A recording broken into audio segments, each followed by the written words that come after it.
성도 여러분, 안녕하셨습니까?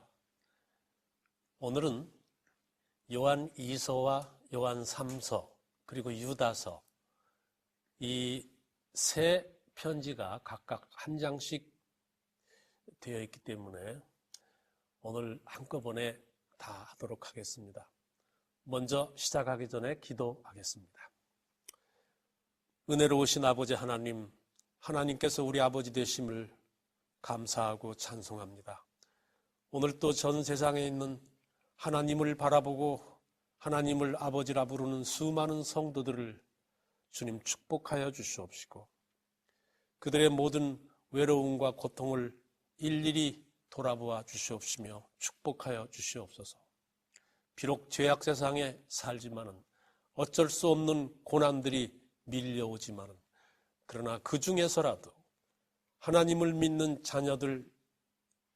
자녀들이 얼마나 축복을 받는지 하나님의 돌보심을 받는지 세상이 알도록 주여 인도하여 주시옵소서. 주님, 오늘 또 수많은 사람들이 복음을 전파하고 있습니다. 우리 선교사들, PMM 선교사들, 또 우리 목회자들, 이름 없이 일하시는 많은 전도자들, 문서전도인들, 주님께서 그들의 발걸음을 축복하여 주시옵시고 산을 넘고 물을 건너 복음을 전파할 때 성령의 충만한 능력이 함께하여 주시옵소서. 주님, 저희들의 가정에도 복을 주시고 저희들의 은밀한 소원들을 다 이루어 주시옵시며 주 안에서 기뻐하고 승리하며 이 좁은 길을 끝까지 걸어가도록 축복하여 주시옵소서.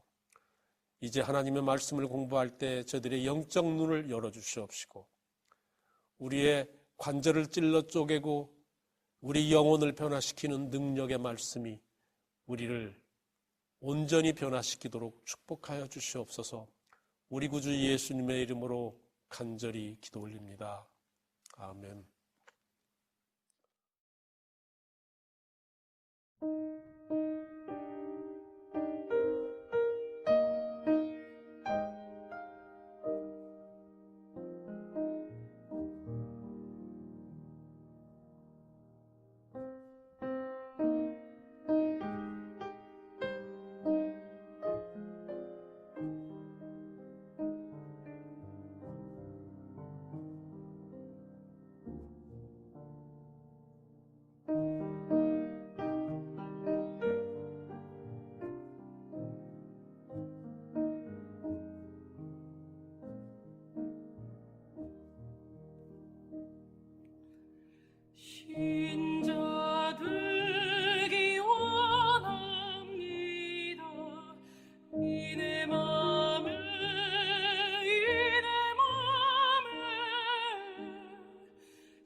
그러면 요한 2서부터 공부를 시작하겠습니다. 먼저 요한 2서 1절을 읽죠. 장로인 나는 택하심을 입은 부녀와 그의 자녀들에게 편지하노니 그랬습니다. 여기 이 편지를 쓰시는 분을 자기 자신이 소개하기를 장로라고 했기 때문에 이 요한 사도는 아닐 것이다, 그렇게 주장하는 학자도 있지만 그 당시에 사도들도 자기를 장로라고 그렇게 칭했습니다. 베드로전서 5장 1절에 보면 베드로도 나는 함께 장로된 자요, 그렇게 자기를 장로라고 소개를 했습니다. 그래서 여기에 요한 2서를 쓴 장로는 요한임이 틀림이 없습니다. 수신자는 택하심을 받은 부녀와 그의 자녀들이라고 그랬는데 이 택하심을 받은 부녀가, 부인이 누굴까? 아무래도 어떤 개인보다는 이 순결한 여인이 성경에서 교회를 뜻하기 때문에 이 택하심을 입은 여인은 아무래도 교회를 상징한다고 보겠습니다. 그렇다면 이 요한 2서는 요한이 교회들에게, 교인들에게 보내는 권면의 글이라고 볼 수가 있겠습니다. 요한 2서의 주제는 요한 1서와 같습니다. 그러니까 요한 1서를 압축한 것이, 한 장으로 압축한 것이 요한 2서라고 보시면 되겠습니다. 여러분, 요한 1서의 주제가 무엇입니까? 이미 지난 시간에 공부를 하셨죠? 요한 1서의 주제는 세 가지가 있었습니다. 하나는 형제들아 서로 사랑하라였고, 두 번째 주제는 하나님을 사랑하는 것은 이것이니 곧 그의 계명을 지키는 것이다, 그의 말씀에 순종하는 것이다, 그게 두 번째 주제였고, 세 번째 주제는 뭐였습니까? 거짓 교사들, 즉 적그리스도의 교훈에 주의하라, 그것이 세 번째 주제였는데 요한 2서는 그 요한 1서의 세 주제를 아주 간결하게 다시 한번 반복하면서 강조하고 있습니다. 거기 5절에 보면 부녀여, 교인들이시여, 교회여, 그런 말과 마찬가지겠죠. 내가 이제 내게 구하노니 서로 사랑하자. 우리가 아는 주제죠. 이는 새 계명같이 내게 쓰는 것이 아니요 처음부터 우리가 가진 것이라. 이 요한 1서에서도 이것을 강조했습니다. 내가 사랑하자고 말하는 것은 무슨 새로운 계명이 아니다. 그 전부터 있던 계명의 정신을 다시 한번 강조하는 것이다. 그렇게 지금 말씀하는 것이죠.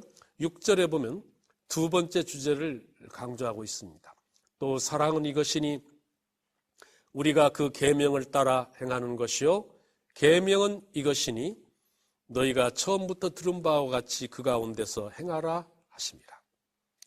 하나님을 사랑한다는 것은 무엇이냐? 그의 계명을 지키고 그의 말씀에 순종하는 것이다. 우리가 입으로만 사랑하고 주여 주여 외친다고 해서 그게 사랑이 되는 것은 아니다. 참된 사랑은 그 사랑하는 대상의 말씀에 순종하는 것이다. 우리가 하나님을 진심으로 사랑한다면 그 계명을 존중히 여기고 또 지키는 것이다. 그렇게 다시 한번 강조하고 있습니다. 7절에 세 번째 주제가 나옵니다. 미혹하는 자가 세상에 많이 남았나니 이는 예수 그리스도께서 육체로 오심을 부인하는 자라. 이런 자가 미혹하는 자요 적그리스도다. 그러니까 여러분 보십시오. 적그리스도의 정체를 말하면서, 거짓 교사들의 정체를 말하면서 빠지지 않고 강조되는 것이 있습니다. 그게 무엇입니까? 예수 그리스도에 대한 부인입니다. 예수 그리스도를 낮추는 것입니다. 예수 그리스도를 대신해 다른 것을 대신하는 것이죠. 이렇게 요한 2서는 요한 1서의 내용을 간단히 요약하면서 끝나고 있습니다. 그러면 우리 요한 3서로 들어가겠습니다. 1장씩 되어 있기 때문에 아주 간단히 넘어가려고 합니다. 우리 요한 1, 2, 3, 4가 다 서신이지만요, 편지지만은 요한 3서는 아주 요한 1서는 아주 무겁게 시작합니다. 마치 논문처럼 시작하죠. 요한 2서는 서신의 형식을 잘 따르고 있습니다만은 요한 1서의 내용을 요약하고 있습니다. 요한 3서는 극히 개인적인 편지고 또 서신의 형식을 잘 따르고 있습니다. 1절에 보면 장로인 나는 사랑하는 가이오 곧 내가 참으로 사랑하는 자에게 편지하노라. 사랑하는 자여 내 영혼이 잘됨같이 내가 범사에 잘되고 강건하기를 내가 간구하노라 그랬습니다. 이 요한 3서는 가이오라는 사람에게 보낸 개인적인 편지입니다. 그래서 가이오에게 첫 번째로는 5절에서 8절까지 보면은 순회하는 전도자들을 잘 대접하라 그렇게 부탁을 하고 있습니다. 우리가 이 같은 자들을 영접하는 것이 마땅하다. 왜냐하면 우리가 진리를 위해서 함께 일하기 때문이다. 그렇게 부탁하고 있고요. 두 번째는 교회를 괴롭히고 교회에 고통을 주는 디오드레베라는 사람에 대해서 언급하고 있습니다. 그래서 여러 가지 분쟁을 일으키지만은 디오드레베를 잘 경계하고 또 본받지 말아야 할 것에 대해서 권면하고 있고, 세 번째는 데메드리오라는 사람을 추천하고 있습니다. 아주 헌신적이고 모든 사람들이 칭찬하는 자이기 때문에 우리의 증언을 참되게 그렇게 증언할 것이다. 그렇게 이분을 추천하고 있습니다. 그리고 마지막으로 먹과 붓으로 쓰기를 원치 않고 직접 대면해서 빨리 보기를 원한다라는 간절한 소망으로 편지를 마치고 있습니다. 이렇게 요한 2서와 요한 3서는 간단히 한 장씩으로 되어 있습니다. 유다서로 넘어가 보겠습니다. 유다서 1장 한 장으로 되어 있죠? 유다서 1절을 보겠습니다. 예수 그리스도의 종이요 야고보의 형제인 유다는 부르심을 받은 자, 곧 하나님 아버지 안에서 사랑을 얻고 예수 그리스도를 위하여 지키심을 받은 자들에게 편지하노라 그랬습니다. 유다가 이 편지를 썼는데 자기를 소개하기를 예수 그리스도의 종이요 야고보의 형제라고 했습니다. 이 유다가 누굴까? 야고보의 형제인 유다가 누굴까? 유다는 그 당시 아주 흔한 이름이었죠. 그래서 예수님을 배반한 가룟 유다도 있고 또 야고보의 아들 유다도 있고 갈릴리에서 폭동을 일으킨 갈릴리 유다도 있습니다. 근데 여기 야고보의 형제라고 하는 유다는 누굴까? 우리가 몇 가지 힌트를 발견할 수 있습니다. 첫 번째는 예수 그리스도의 종이요. 그렇게 처음 서두를 시작한 것이 야고보서와 많이 닮았습니다. 야고보서에서 야고보도 예수 그리스도의 종이라고 자기를 소개했죠. 그 다음에 야고보의 형제라고 자기를 소개했는데 이렇게 아무 설명 없이 그냥 야고보의 형제다 이렇게 말한 것은 야고보라는 사람이 자기 형이 그 당시에 이름만 말해도 누구든지 온 교인들이 알 수 있는 사람이라는 것을 의미합니다. 그런 사람은 우리 초기 예루살렘 교회의 의장이고 지도자였던 예수님의 형제인 야고보밖에 없습니다. 따라서 여기 유다서를 기록한 유다는 예수님의 형제 중에 한 사람인 유다라고 볼 수가 있겠습니다. 우리 마가복음 6장 3절에 보면 예수님의 형제들의 이름을 쭉 소개하고 있는데요. 첫 번째가 야고보고 두 번째가 요셉이고 세 번째가 유다고 네 번째가 시몬이고 그 외에 여자 형제들이 있었다 그렇게 말했습니다. 최소한 6남매가 있는 셈이죠.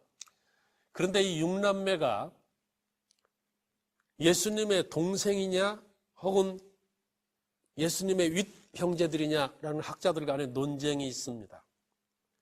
마리아가 예수님 다음에 그 예수님을 잉태한 태로 이렇게 6남매 이상을 그 밑으로 쭉 나왔다면 이건 예수님의 동생임에 틀림없죠. 그렇지 않다면 예수님의 형이라면 마리아가 낳지 않았으니까 마리아는 나이 많은 요셉의 두 번째 부인으로 결혼한 셈이 됩니다. 그래서 마리아는 그 예수님만 낳고 그 다음에는 낳지 않은 것이 되죠. 만일 이 형들이나 누나들이라면. 여기에 대한 논쟁이 많지만 많은 학자들은 아무리 생각해도 예수님의 형들일 거다. 예수님보다 윗 형제들일 거다. 그렇게 생각합니다. 이 헬라어 성경으로는 형인지 동생인지 알 수가 없어요. 똑같이 아델포스를 썼기 때문에 형도 아델포스, 동생도 아델포스입니다. 그래서 성경 자체로는 알 수가 없지만 여러 가지 정황으로 봐서 예수님보다 위의 형제들일 것이다. 그 이유로는 몇 가지를 듭니다. 첫 번째로는 성경에 보면 예수님의 형제들이 예수님을 쫓아다니면서 핍박했는데 이스라엘의 관습으로 봐서 유대인들의 관습으로 봐서 어린 동생들이 형을 그렇게 핍박하는 일은 아주 있을 수가 없는 일이죠. 또 하나는 예수님께서 십자가에 돌아가실 때 어머니 마리아를 제자인 요한에게 부탁했는데 만일 마리아의 자녀들이 6명이나 이상 그렇게 있다 하면은 그 동생들한테 어머니를 부탁하는 것이 정상입니다. 그런데 예수님께서는 어머니를 형제들을 다 젖히고 제자인 요한한테 부탁을 했습니다. 그것은 아무래도 그 자녀들이 마리아의 친자녀들이 아니기 때문에 그렇지 않았을까 하는 것이 학자들의 추측입니다. 또 하나 학자들은 마리아가 예수님 이후로 형제들을 그렇게 많이 낳지 않았을 거라는 이유로 만일 마리아의 그 예수님을 수태한 태로 그 다음에 여러 형제들을 낳았더라면 나중에 사람들이 이 하나님을 믿는 사람들이 예수 그리스도를 믿는 사람들이 그 마리아의 태에서 나온 그 형제들의 후손을 굉장히 귀하게 여기고 아마도 경배까지 하지 않았을까. 그런 폐단을 없애기 위해서 마리아는 아마 하나님의 아들이신 예수님만 낳고 그 다음에는 자녀를 낳지 않았을 것이다. 그렇게 학자들이 많이 생각합니다. 그렇게 생각하면 예수님의 위의 형제 자매들이라고 볼 수가 있죠. 그렇다고 생각하면 이 유다는 야고보, 그 다음에 요셉, 유다 세 번째 아들이 되는 셈이죠. 이 형제들은 처음에는 예수님을 핍박했지만 나중에 예수님의 십자가의 죽음과 부활을 본 다음에 아주 결정적으로 회심한 것처럼 보입니다. 그래서 예루살렘 교회에서 아주 중요한 일들을 했어요. 야고보는 예루살렘 총회의 의장이 되었죠. 그래서 그 형인 야고보가 이렇게 교회 지도자이기 때문에 야고보의 동생이다, 야고보의 형제다, 그렇게 자기를 소개했을 거라고 생각합니다. 이 유다서를 받는 수신자는 누구냐면 하나님 아버지 안에서 사랑을 얻고 예수 그리스도를 위하여 지키심을 받은 자들에게 편지한다 그랬습니다. 그러니까 어떤 특별한 대상을 정하지 않고 예수님을 믿는 그리스도인, 아주 일반적인 대상한테 이 편지를 보냈습니다. 그래서 일반 서신이라고 부르죠.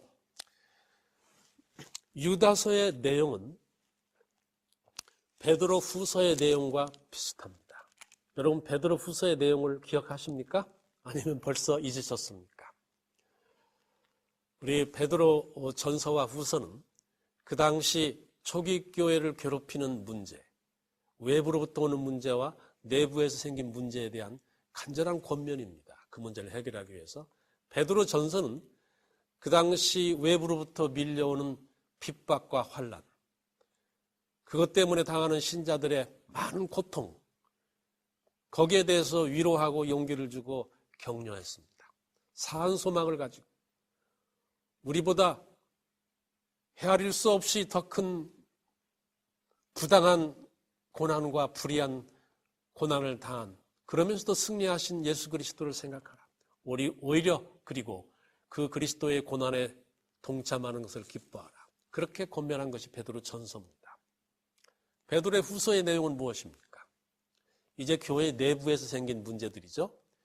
이단 문제와 예수님의 재림이 지연되는 문제. 그래서 신자들이 느끼는 그 갈등과 의심들, 거기에 대해서 확실한 답변과 권면을 한 것이 베드로 후서입니다. 유다서는 베드로 후서의 내용을 그대로 간략하게 압축을 했습니다. 한 장으로. 그렇기 때문에 유다서의 내용도 베드로의 후서의 내용과 같습니다. 거기를 봅시다. 첫 번째, 그러니까 베드로 후서의 첫 번째 주제가 뭡니까? 적그리스도, 이단에 대한 것이죠. 그래서 역시 유다서도 신자들을 괴롭히고 또 힘들게 하는 이 이단설에 대해서 싸우고 힘써 싸우고 그 다음에 승리하라는 권면을 4절서부터 하고 있습니다. 4절서부터 한번 읽어보겠습니다. 이는 가만히 들어온 사람 몇이 있음이라 그랬습니다. 이단의 정체, 이단의 성격에 대해서 지금 적그리스도의 성격에 대해서 말하고 있습니다. 가만히 들어왔다. 가만히. 그래서 슬그머니 들어와가지고 사람들을 자꾸 포섭하면서 99%의 진리에다가 1%의 치명적인 이단설, 독서, 청산가리를 섞어서 신자들에게 퍼뜨립니다. 신자들은 떠들썩하게 들어오지 않고 가만히 들어왔기 때문에 정체를 잘 알 수가 없어요. 그리고 하는 말이 다 옳은 것 같습니다. 1%의 그 치명적인 독은 잘 보이지가 않아요. 그래서 사람들이 많이 넘어가고 이 사람들이 틀리게 말한 것이 무엇이냐 그렇게 동조하게 되고 그러죠. 이게 바로 이단의 특징 중에 하나다. 가만히 들어와서 이단설을 교회 안에 마치 누룩처럼 독소처럼 그렇게 퍼뜨려서 교회를 고통에 빠뜨리는 것이죠. 그 다음에 또 말했습니다. 들어와서 홀로 하나이신 주제, 곧 우리 주 예수 그리스도를 부인하는 자다 그랬습니다. 이 이단의 특성들이 계속 나오면서 예수 그리스도를 부인한다는 말이 계속 나오죠. 이게 이단의 가장 큰 특성 중에 하나입니다. 전혀 그렇지 않는 것 같은데 예수님을 높이고 사랑하는 것 같지만은 어느 순간에 예수 그리스도보다 더 중하게 여기는 것이 생겨나고 대체하는 것이 생겨나고 그것이 이단의 특징 중에 하나죠. 그 이단들은 본인들은 전혀 그렇지 않다고 그렇게 주장을 합니다. 홀로 하나이신 주제, 우리 주 예수 그리스도라고 그랬는데 이게 상당히 중요한 성경절 중에 하나입니다. 어떤 종교단체에서는 유다서 25절을 보고 25절이 뭡니까?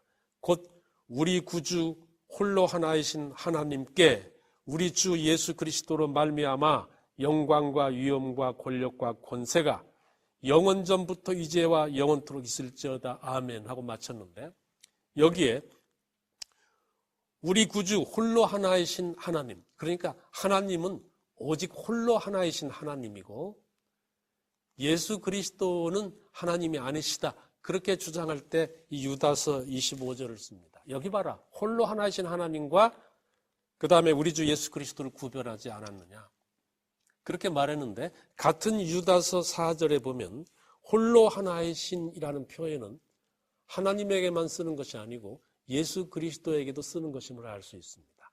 홀로 하나이신 주제. 그러면 또 그쪽 사람들은 여기는 하나님이라고 하지 않고 홀로 하나이신 주제라고 하지 않았느냐. 그러니까 하나님과 주제는 차이가 있다. 그렇게 말하지만 성경은 하나님을 부를 때도 주제라고 그렇게 부르고 있습니다. 누가복음 2장 29절에 보면 어린 예수가 성전에 봉헌식하러 왔을 때 그 시므온이 그 어린 아기 예수님을 받은 다음에 너무나 감사해서 메시아를 본 것에 대해서 너무 감사해서 주제여 이제는 종을 평안히 놓아 주십니다. 그렇게 기도를 했어요. 하나님께 기도한 것이죠. 하나님께 기도하면서도 하나님을 주제라고 불렀습니다.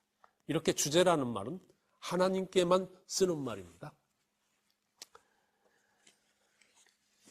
그 다음에 또 6절서부터 보면요. 6절, 7절 보면은 이렇게 살그머니 교회 안에 들어와서 예수 그리스도를 자꾸 훼손하는 이런 거짓 교사들, 또 적그리스도에게 하나님의 심판이 확실할 것이다. 그렇게 강력히 말하면서 그 심판의 확실함에 대해서 몇 가지 예를 들고 있어요.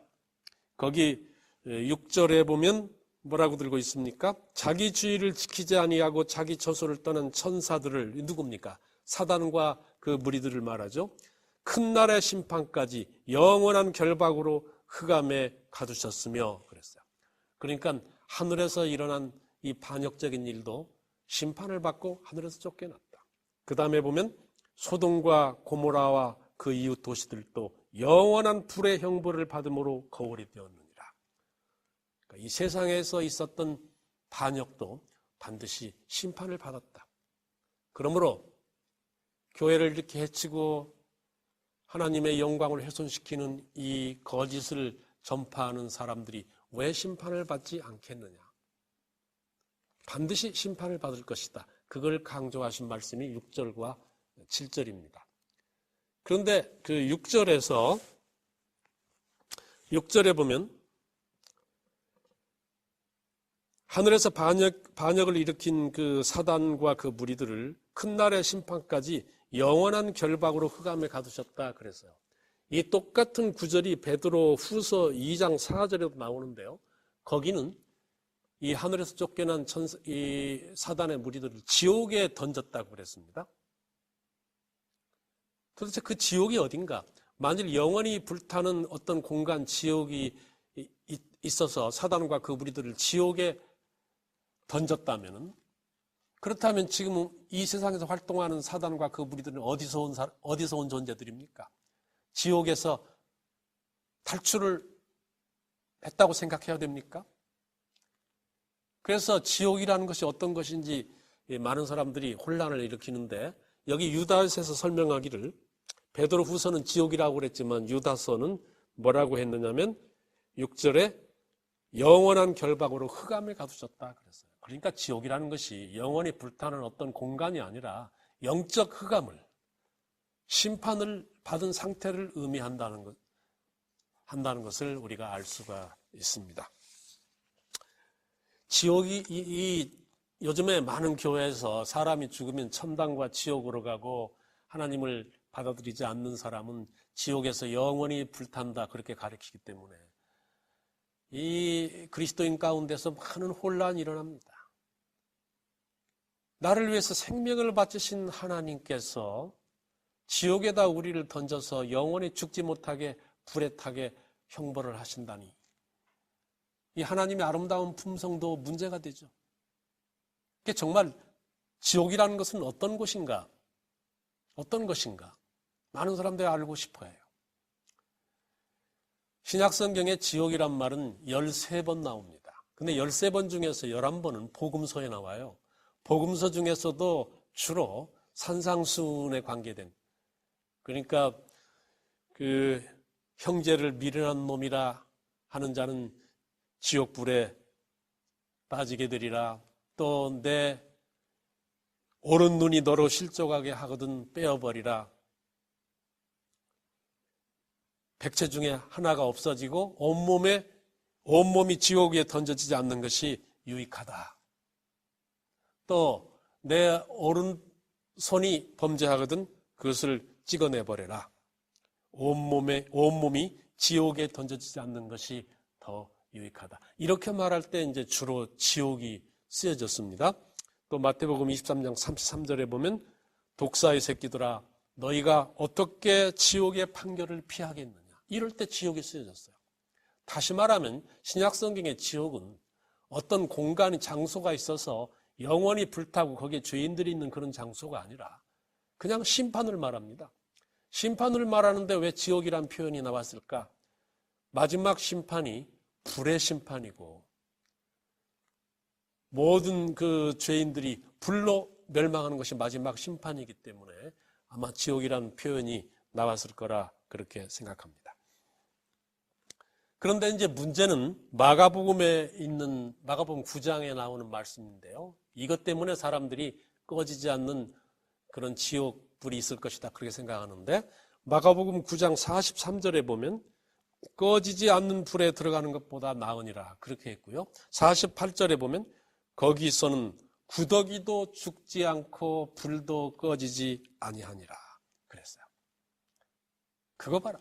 구더기도 죽지 않고 불도 꺼지지 않는 데가 지옥이다. 사람들이 그렇게 주장을 하지만은, 그러나 예수님께서 이 말씀을 하실 때 예수님께서는 이사야 66장 24절을 인용하신 겁니다. 이사야서의 제일 마지막이죠. 그런데 이사야서 66장 24절은 여러분, 심판 때 시체를 두고 말하는 것입니다. 살아있는 존재를 가지고 말한 것이 아니라 시체를 두고 말한 거예요. 그 시체가 다소 없어질 때까지 불도 꺼지지 않고 그 시체가 흔적도 없이 사라질 때까지 구더기도 죽지 않는다. 그러니까 벌레도 죽지 않고 불도 꺼지지 않는다는 것은 시체를 가지고 말한 것이지 살아있는 사람의 형벌을 말한 것이 아닙니다. 우리가 이사야서 66장 24절을 직접 한번 읽어보죠.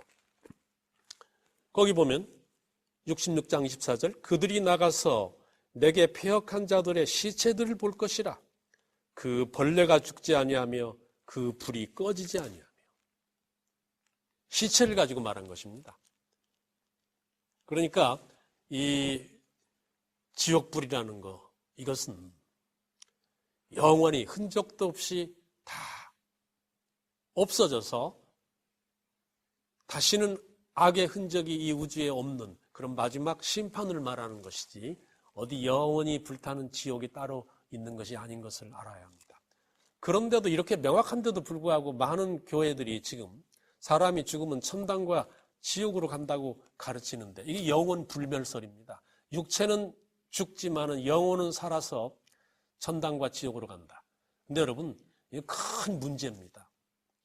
많은 교회들이 예수님의 부활을 중요하게 생각한다고 주장하죠. 그래서 부활절도 지키고, 예수님의 부활이 너무 중요하기 때문에 토요일 안식일 대신에 우리는 부활하신 일요일을 지킨다, 그렇게 말하기도 하지만, 그러나 이 천당과 지옥으로 간다는 영원 불멸설을 믿는 순간에 기독교의 모든 아름다운 중심 교리들은 다 무너져 버립니다. 부활도 무너집니다, 여러분. 부활이라는 것이 뭡니까? 어디 천당과 지옥으로 간 사람들을 왜 부활시키겠어요? 절대적인 무에서, 절대적인 아무것도 아닌 무에서부터 예수님께서 불멸의 몸으로 우리를 부활시키시기 때문에 부활이 귀중하고 소중한 것입니다. 사람이 죽으면 천당과 지옥으로 가지 왜 흙으로 돌아가느냐 그렇게 말하지만은, 여러분, 흙으로 돌아간다는 것은 우리들의 주장이 아닙니다. 창세기 3장 19절에 하나님께서 아담과 하와에게 너는 흙이니 흙으로 돌아가라 그렇게 선언하셨어요. 이 절대적인 무, 절대적인 흙으로부터 하나님의 능력으로 불멸의 몸으로 다시 일어나는 것, 이것이 부활의 참된 의미입니다. 천당으로 간 사람을 다시 데려오거나 지옥으로 간 사람을 다시 데려오는 것이 부활이 아닙니다. 이렇게 영원 불멸을 믿으면요, 천당과 지옥으로 간다고 믿어버리면 부활도 무너질 뿐더러 재림도 무너져 버립니다. 재림이 무슨 의미가 있습니까, 그러면? 재림의 가장 큰 사건은 뭐냐면, 예수님께서 재림하시면서 가장 큰 사건은 완전히 물로 들어가서 흙 속에 묻혔던 수많은 하나님의 자녀들이 부활하는 것입니다. 이것이 가장 큰 사건인데 이미 천당과 지옥으로 가버렸다고 가르치기 때문에 재림도 별 필요가 없는 사건이 되고 맙니다. 마지막 심판도 그 의미를 잃어버립니다. 이미 심판을 받아서 천당과 지옥으로 분류된 사람을 다시 한번 심판하는 것이 무슨 의미가 있겠습니까? 이렇게 영원 불멸을 믿으면, 사람이 죽어 천당과 지옥으로 간다고 믿어버리면 기독교의 모든 중요한 것들이 다 무너지고 맙니다. 이게 얼마나 참 무서운 교리입니까? 그래서 우리 우리가 유다서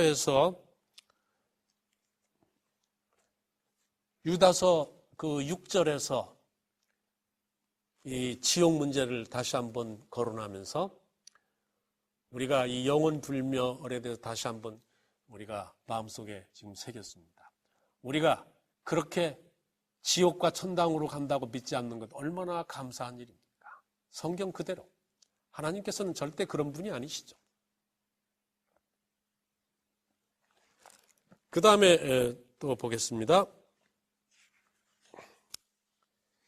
그 다음에 이제 6절서부터 7절까지는 심판의 확실함을 사단과 또 소돔과 고모라의 심판을 들어서 말씀하시고 8절서부터는 이단들의 성격에 대해서 다시 한번 말하고 있습니다. 1장 8절에 보면 육체를 더럽히며 권위를 업신여기며 영광을 비방하는 자들이다 그랬습니다. 권위를 업신여기고 영광을 비방하고 이 이단설을 가지고 교회 안에 들어온 많은 사람들이 교회의 권위를 자꾸 무너뜨리고 지도자들을 비난하고 그래서 신자들로 하여금 믿음 떨어지게 만들죠. 설교를 더 이상 못 듣게 만듭니다. 그리고 자기들의 집회에 오도록 그렇게 만들어요. 이것이 교회 안에 슬그머니 들어온 그런 거짓 교사들이 하는 일들이고 그들의 성격입니다. 여기 11절에 보면 화 있을진저 이 사람들이여 가인의 길에 행하였다 그랬습니다. 여러분 가인의 길이 뭡니까? 하나님께 순종하지 않고 인간적인 것을 따르는 것입니다. 하나님께 제사는 드려요. 순종하는 모습은 갖춥니다. 그러나 하나님께서 원하시는 것이 아니라 자기가 원하는 것을 가지고 교회에 요청하고 또 자기 신앙을 그렇게 건설합니다. 이게 가인의 길이죠. 이건 하나님께서 전혀 원하시지 않는 길입니다. 또 어떤 길을 가느냐 이 사람들은 싹스를 위하여 발람의 어그러진 길로 몰려갔으며 여러분 발람 이야기 잘 아시죠? 재물의 눈이 어두워 하나님의 말씀에 순종해야 된다고 생각하면서도 마침내 이스라엘 백성들을 우상 숭배로 이끌고 말았습니다. 이렇게 순종하는 것처럼 보이지만 결국은 자기 욕심을 차리는 그런 성격을 가지고 있다. 그렇게 말했습니다. 세 번째는 고라의 패역을 따라 멸망을 받았도다 그랬어요. 고라는 하나님의 권위에 정면으로 도전한 사람입니다. 마침내 이런 배반하는 것이 조금 쌓이고 하나님의 뜻을 떠나는 것이 쌓여서 어느 날 어느 순간에는 더 이상 돌이킬 수 없이 고라처럼 하나님께 정면으로 배반하는 일들이 생겨날 것입니다. 우리가 우리 주변에서 그런 현상들을 보죠. 유다서에서 미리 그런 일들이 각 시대마다 교회마다 있을 것을 말씀하셨습니다. 거기 16절에 보면 이 사람들은 원망하는 자며 불만을 토하는 자며 그 정욕대로 행하는 자라 그 입으로 자랑하는 말을 하며 이익을 위하여 아첨하느니라 그렇게 성격을 말했습니다. 여기까지 그 이단의 성격 혹은 거짓 교사들의 성격, 틀린 것을 전파하는 사람들의 성격을 이렇게 보면서 지금 내 곁에 있는 사람은 이런 사람들이 아니야. 이런 특성들을 가지고 있지 않아. 그렇게 말할 수 있는 분들이 많을 것입니다. 그렇지만 이 이단을 전파하는 사람들은 교묘하게 그 진짜 모습을 숨기기 때문에 우리가 아주 주의 깊게 보지 않으면 그 정체가 잘 드러나지 않습니다. 옳은 말을 하는 것 같죠. 교회의 잘못을 어쩌면 그렇게 잘 지적할까? 속 시원하다. 그렇게 되죠. 교회가 이대로 가면 안 된다. 개혁해야 된다. 참 옳은 말을 하는 것 같죠. 그 옳은 말 속에 1%의 치명적인 청산가리가 들어있는 걸 우리는 잘 파악해야 합니다. 마침내 그러다가 그 사람들을 따르다가 우리는 지도자를 불신하게 되고 교회에 대한 사랑이 식어버리게 되고 여기서 만족을 못하게 되고 마침내 떠날 수밖에 없게 되는 그런 슬픈 일이 생겨나는 것입니다. 그렇기 때문에 미리 주의하라고 이 특성들을 유다서가 우리한테 잘 말해주고 있습니다.